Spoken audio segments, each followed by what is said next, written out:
নমস্কাৰ। কবি আমিনুল হক। কবিতাৰ শিৰোনাম ককাইদেউ।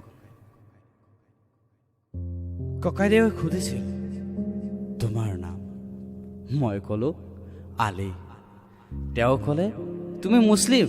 মই আকৌ অসমীয়া বুলি ভাবিছিলোঁ। ময়ো প্ৰশ্ন নকৰি এখোজ দুখোজকৈ আগবাঢ়ি গ'লো। কোকৰাঝাৰৰ বাটত ককাইদেউ বসুমতাৰীক দেখি কয়, দেখিলেই ধৰিব পাৰি তাক সি বসুমতাৰী বড়ো। মৰিগাঁৱত তিৱা গাভৰুৰ সতেও চিনাকি হ'ল। বৰপেটাত ৰ'দে পুৰা খেতিয়ক দেখি ককাইদেৱে এইখন অসম নহয় বুলি চিঞৰে। ভৰ বাৰিষাৰ ভাগৰুৱা খেতিয়কে মই অসমীয়া অসমীয়া বুলি চিঞৰি ভাগৰি পৰে। গোৱালপাৰাত ৰাভা, বঙাইগাঁৱত কোচ, ধুবুৰীত বঙালীৰ ঘন বসতি। লখিমপুৰ, গোলাঘাট, যোৰহাট, শিৱসাগৰ, তিনিচুকীয়া আৰু ডিব্ৰুগড়ত ককাইদেৱে ইতিহাস লুটিয়াই এয়া আহোম মটক আৰু মৰাণৰ ঘৰ। চাহ বাগানত চামেলিৰ জুমুৰ দেখি ককাইদেৱে আদিবাসী বুলি চিনাকি দিয়ে।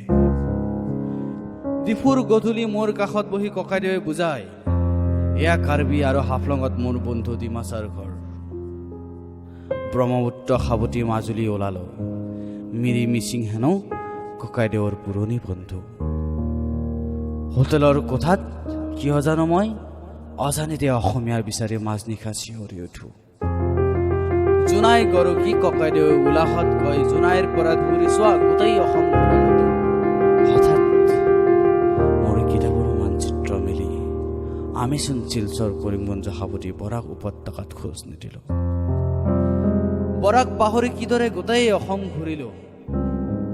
ককাইদেউক কিদৰে প্ৰশ্ন কৰোঁ, মইচোন অসমীয়া বিচাৰি নাপালো। খোৱা কোঠা এৰি ককাইদেউক মিনতি কৰোঁ, লোৱা ককাইদেউ সাৱতী সন্তান সকলো আই অসমীয়া। নকৰিবা আৰু বিভাজন, চোৱা এতিয়া খুৱলি। এক পৰিয়ালৰ বিভাজন, সাত ভনী হোৱাৰ কাহিনী।